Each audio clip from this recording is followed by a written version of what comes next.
Agora ao modo videoconferência. Uma honra receber o deputado federal Kim Kataguiri. Boa noite, deputado. Obrigado por aceitar o convite. E já fica como pergunta, qual sua análise dos fatos que aconteceram hoje em Brasília? É uma decisão técnica? É politicagem? Boa noite. Boa noite, muito obrigado pelo convite. Boa noite aí a ambos os Guilhermes e a todos que nos assistem. Para mim, puramente politicagem, né? Acho que é um ciúme, um medo. O Bolsonaro tem essa mentalidade conspiracionista de que sempre existe alguém tentando derrubá-lo ou prejudicá-lo ou criar uma alternativa a ele em 2022. Acho que ele ficou com receio da popularidade do Mandetta, de participar de live, da entrevista para a Globo e etc., e acabou substituindo por um ministro que, na verdade, pelo histórico do novo ministro e mesmo pelas afirmações de hoje, defende as mesmas políticas de isolamento horizontal que o ministro Mandetta defendia, né? Então, se fosse uma mudança técnica, se fosse uma mudança de ponto de vista para um isolamento vertical ou para um não isolamento, né, para um libera geral, como o presidente tem pregado, aí sim a gente poderia dizer que, claro, haveria razões políticas, mas a principal seria a mudança na gestão do ministério, né? Seria a mudança na prática da gestão da crise do coronavírus. Mas é um ministro que tem o mesmo histórico de defender o isolamento horizontal e que hoje mesmo reforçou que é falsa a dicotomia entre economia e saúde, que é uma dicotomia que muitas vezes o próprio presidente Jair Bolsonaro enfatiza, como enfatizou hoje, aliás, na live que fez com o próprio novo ministro. Sim, eu estava olhando antes o perfil do ministro Nelson no seu LinkedIn, e como tu bem dissestes aí, ele também sustenta posicionamentos que são muito semelhantes ao do ex-ministro Luiz Mandetta. Ele defendeu, por exemplo, as quarentenas de modo horizontal e não vertical. Tu achas que o modo de ele se tornar compatível com o Bolsonaro é fazendo que nem o Fernando Henrique e dizendo para nós esquecermos o que ele escreveu? Ou tu achas que ele vai se sujeitar a, por exemplo, o presidente sair no final de semana, visitar, né, a periferia de Brasília, ir em padaria, coçar o nariz com a mão e cumprimentar eleitor, e vai fazer isso tudo quieto e tocar o seu trabalho? Vai permitir aquilo que aconteceu até agora sem reação, por não ser político? Não, é uma boa pergunta, né? Eu gravei um vídeo hoje justamente fazendo essa análise de que o novo ministro, tem de tomar uma escolha, né? Ou ele se mantém fiel às suas convicções, àquilo que acredita, ao estudo científico e o que todos colocam, né? Evidentemente com muito aprofundamento e com método, com seriedade, com evidência de que a melhor maneira de você achatar a curva do vírus é agora justamente você fazendo o isolamento horizontal, e caso a estratégia seja mais radical de supressão do vírus, que é quando o número de pessoas, quando você tem um infectado e essa pessoa, a média de pessoas para quem esse infectado transmite é menos do que né, é menos do que o número de pessoas, passa ali para 0,90, 0,073, como até o paper do Imperial College defende,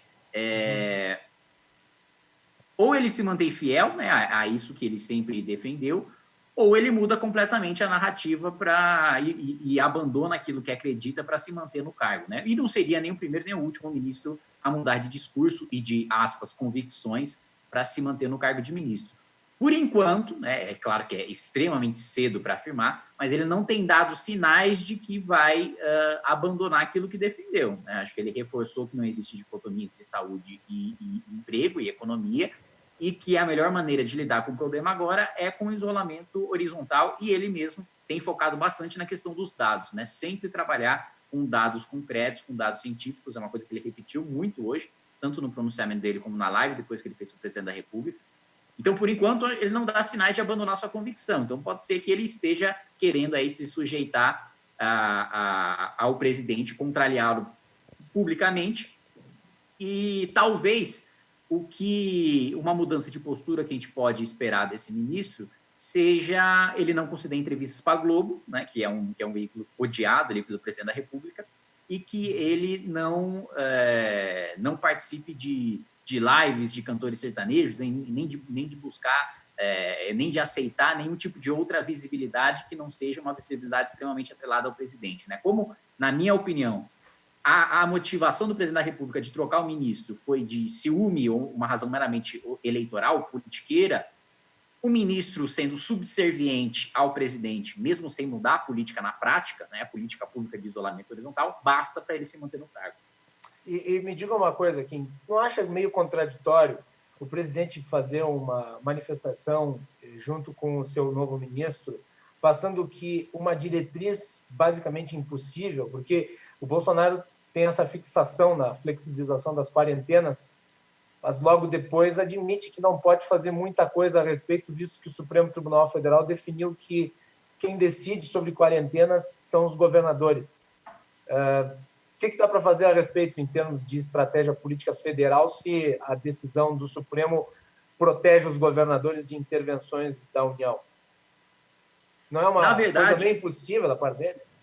Uma exigência impossível? Na verdade, o que nós temos é o seguinte, a decisão do Supremo não vedou qualquer tipo de interferência da União na decisão dos prefeitos e dos governadores. Vedou que essa interferência seja feita por decreto do presidente da República ou por decreto ministerial ou interministerial. Hoje, pode passar no Congresso, no caso. Exatamente. A União poderia fazer via um projeto enviado pelo presidente da República para o Congresso. E é, inclusive, o que eu li hoje, né, num veículo de imprensa, não lembro qual agora, acho que foi o Poder 360, de que o Bolsonaro estava estudando um projeto para enviar ao Congresso Nacional para justamente afrouxar essas regras dos estados e dos municípios. Né? É uma possibilidade. O que ele não pode fazer é por decreto. Isso digamos assim, a caneta dele está esvaziada nesse sentido. Opa, desculpa, Guilherme, pode perguntar. Algo que a gente debate muito aqui no estado do Rio Grande do Sul é que as medidas federais não estão chegando na ponta do contribuinte aqui do nosso estado, do gaúcho, da gaúcha. Que análise tu faz isso, em modo geral, o Brasil, estando você em Brasília? Olha, eu acho que... Está em São Paulo ou em Brasília, Kim? Eu estou em Brasília, isolado aqui. Eu acho o seguinte... Está que nem o Bolsonaro, então, está isolado. Vai. Um pouco mais do que ele. Mas okay. só para a gente... Só para ter clareza da pergunta. A pergunta é sobre... As medidas federais não estão chegando no contribuinte, começando pelo Corona Voucher, pelo auxílio emergencial. Nisso eu acho que é muito da crítica que vários parlamentares têm feito ao governo, né? Está faltando, sim, uma ação mais... Primeiro que faltou agilidade do Bolsonaro em sancionar a lei. Acho que também faltou agilidade do Senado em votar. O Senado demorou 3 dias para votar, o que a Câmara foi praticamente ali por aclamação, ali em 2, 3 horas depois do discurso já estava aprovado. O Senado demorou 3 dias, o Bolsonaro já demorou mais alguns dias para aprovar e mais outros dias para implementar, para levar de fato... O mais extraordinário é que encaminhou uma proposta sem ter ideia de como fazer ela chegar no bolso dos contribuintes. Devia ter feito o planejamento antes e depois ter enviado o projeto. Exatamente, né? O Bolsonaro mandou um projeto, originalmente era R$600, né, na ideia do Bolsonaro, do Ministério da Economia, e foi mudado pelo Congresso pelos R$600, porém, 200 ou 600, o meio de pagamento é o mesmo, né? Principalmente via Caixa Econômica, e o governo já poderia ter feito esse planejamento. Né? Acho que agora o presidente da Caixa está correndo atrás do prejuízo causado pelo próprio Bolsonaro de ter lançado essa proposta sem planejamento, mas que, pelo menos, eu tive hoje uma conferência, uma reunião com o presidente da Caixa, um dos temas foi justamente esse, e eu acredito que nos próximos dias esses problemas técnicos de você receber esse dinheiro na ponta devem ser solucionados em relação a essa renda da renda básica do coronavírus. Porém, do dinheiro que tem sido liberado pelo Banco Central e pelo Tesouro para dar liquidez aos bancos públicos e privados, eu não vejo esse dinheiro chegando nas empresas, no comércio, eu não vejo esse dinheiro chegando na ponta, porque os bancos estão com aversão a risco e vão utilizar esse dinheiro, essa liquidez a mais concedida pelo Banco Central para se proteger, para fazer hedge contra esse risco. Eu não vejo eles utilizando esse dinheiro para conceder empréstimo agora, seja com uma carência maior, com juro menor ou com qualquer condição melhor. Acho que quem quer que vá tomar empréstimo nesse momento vai tomar empréstimo a um juro muito alto, mesmo com esse dinheiro liberado pelo Banco Central. Kim, deixa eu perguntar para ti, porque isso é o assunto do momento e parece até que essa coisa envolvendo o ministro da Saúde já aconteceu alguns dias atrás, em virtude da quantidade de assuntos que foram surgindo ao longo do dia. Eu até comentei em off contigo que não podia ter dia melhor para eu ter te convidado para participar aqui do nosso programa, pelo volume de assuntos. O Bolsonaro deu uma entrevista na CNN logo depois da posse do novo ministro da Saúde, e ele fez duras críticas ao presidente da Câmara, Rodrigo Maia. Basicamente, Maia é uma pessoa que resolveu não conversar com mais ninguém, colocou governadores contra mim. Sentimento que eu tenho é que o Maia quer enfiar a faca no governo. Parece que a intenção é me tirar. Guedes não tem mais contato com o Maia. Ele é dono da pauta. E também disse que ele está fazendo um péssimo serviço ao Brasil, basicamente. Como é que fica essa relação entre executivo e legislativo nessa nova sessão de pugilato entre o presidente da República e o presidente da Câmara? Depois o Maia respondeu, disse que o presidente queria desviar a atenção da questão envolvendo o ministro. E aí? Eu acho que é o tipo de briga em que ambos os lados têm razão, né?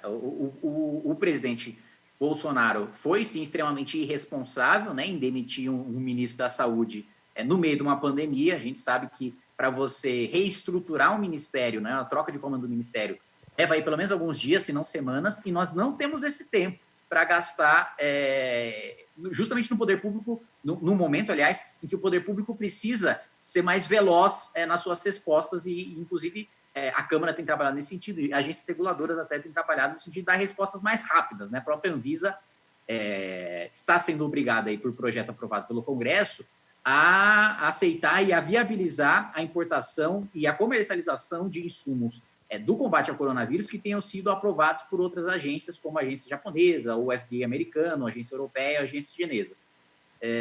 E você promover essa troca nesse momento é realmente um ato de pequeneza, primeiro, porque é por uma razão mesquinha, uma ciumeira política, uma politicagem do presidente, um interesse próprio, né, colocando o interesse próprio eleitoral acima do interesse do país. Então, acho que, nesse sentido, o presidente da Câmara tem razão em dizer que o Bolsonaro, ao brigar agora, do nada, com o Congresso, quer desviar o foco, mas, ao mesmo tempo, o Bolsonaro tem razão em criticar a aprovação do plano que não é mais Mansueto, né? O pessoal tem até feito piada aí no plano Mansueto, que é basicamente você repor o ICMS dos estados, suspendendo o serviço da dívida dos estados. Então, basicamente, para ilustrar com muita clareza para quem está assistindo, vamos supor que no ano passado ali o estado X arrecadou R$120. Ele arrecadou R$120, desses R$120, 100 foi para financiar os seus serviços comuns, né, a saúde, educação, segurança, etc., polícia militar, os servidores, e R$20 foi para pagar juro, amortização da dívida, multas, etc., serviço da dívida. A proposta que foi aprovada pelo Congresso Nacional repõe esses R$120, mas desobriga, indo junto com o Supremo, é uma decisão que já foi concedida pelos governadores junto ao Supremo Tribunal Federal, mas agora com a chancela da Câmara, mas libera esses mesmos governadores de pagar esses R$20 de serviço da dívida. Então, na prática, a gente está repondo 100% do ICMS, então, qual que é o discurso, né, do presidente Rodrigo Maia? Não, mas a gente só está dando o que eles já tiveram no ano passado. Errado, a gente está dando mais. Porque se nesse ano eles receberem 120, esse estado X receber R$120, ele está tendo R$20 a mais para gastar do jeito que ele bem entender no ano eleitoral, inclusive para dar aumento de salário em ano eleitoral. Uma das contrapartidas exigidas pelo ministro Paulo Guedes para aprovação do plano Mansueto era justamente o congelamento do salário por 3 anos para que eles não pudessem utilizar esse dinheiro extra para fazer política em vez de combater o coronavírus.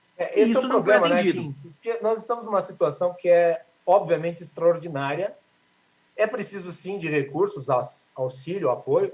Agora, o problema é você, no momento de dar o auxílio, ver esse auxílio se convertendo num convite à gastança com o que é supérfluo, não com o que é necessário. E o necessário é investimento em saúde, EPI, equipamento para hospital, contratação de médico, enfermeiro e técnico em enfermagem, estruturação de respirador que está faltando para todo mundo. Isso é fundamental. Apoio aos pequenos empreendedores, aos trabalhadores. Agora, possibilitar que o Estado gaste com, por exemplo, funcionalismo é uma indecência, é um escárnio.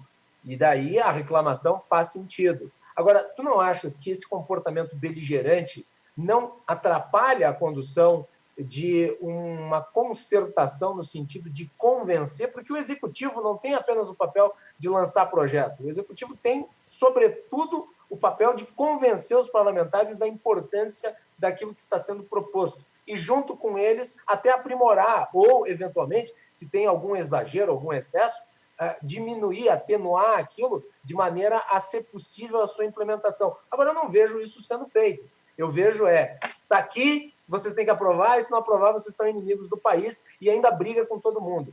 Qual que é a tua avaliação em relação a isso? Esta beligerância não atrapalha, inclusive, no sentido de se evitar que boas ideias, bons projetos que são encaminhados pelo Executivo virem esse pastel de vento, já que estamos falando com uma pessoa de origem oriental, um pastel de vento... Olha o racismo! Não é. Virem esse pastel aí que nós vimos em relação ao plano Mansueto? Isso eu concordo 100% com a sua avaliação. É prática do Bolsonaro quebrar as próprias pernas e depois reclamar que o Congresso não está dando cadeira de rodas, né? Eu acho que isso é... Bolsonaro não gosta de governar, não tem apreço nenhum pela presidência da República em si, em coordenar o trabalho dos ministérios, ouvir os ministros, tomar decisões, fundamentar essas decisões, expor para a opinião pública por que ele tomou essas decisões e fazer essa gestão mesmo, presidir a República, ele não gosta. Ele gosta do púlpito de presidente da República para causar conflito e brigar com a imprensa. E num método, aliás, muito semelhante ao que o Lula fazia, né? O Lula inventou a expressão PIG, né, o Partido da Imprensa Golpista, para dizer que toda a crítica que a imprensa fazia não era uma crítica válida, era, na verdade, algum interesse por trás de algum banqueiro que estava financiando aquele veículo de comunicação ou coisa do tipo. A mesma coisa o Bolsonaro faz agora, falando de extrema imprensa, né? Não, quando a imprensa faz alguma crítica, não é porque aquela crítica é válida. Eu não estou dizendo aqui que a imprensa está sempre certa e que todas as críticas são justas, não. Tem muito erro, tem muita crítica injusta. Eu, pessoalmente, tenho muito embate com a imprensa. Agora, generalizar, falar que todo veículo de imprensa está vendido para alguma organização de esquerda e que todo jornalista é comunista, isso é uma tentativa clara de se eximir de qualquer tipo de responsabilidade. E o presidente Jair Bolsonaro, desde o início do mandato, tem tomado essa atitude de que, não, o meu papel é só mandar o projeto, eu mando o projeto e a Câmara dos Deputados é obrigada a aprovar. Se fosse isso, não existiria Casa Civil. E eu até perguntaria para o presidente Jair Bolsonaro por que ele mantém uma Casa Civil, uma Secretaria de Governo e uma Secretaria de Assuntos Estratégicos, cujas funções principais são as de coordenar os ministérios e de fazer articulação política no Congresso Nacional, porque ele não cortou esses ministérios, já que ele não acha que é papel do Executivo fazer essa articulação. Então, ele está basicamente admitindo que está mantendo cabide de emprego lá. Para que serve, então, o general Braga Neto? Para que serve, então, o general Augusto Heleno? Para que serve... papelzinho na mesa de coletiva do governo.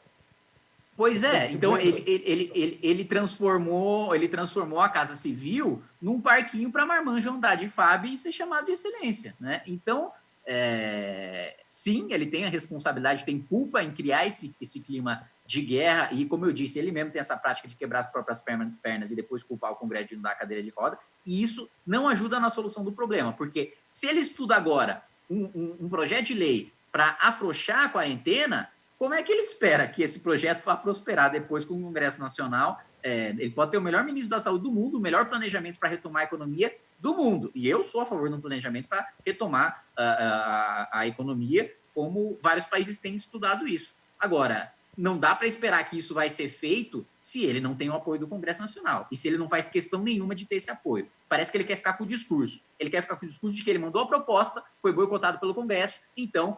tendo as mortes e tendo desemprego, nada disso é culpa dele.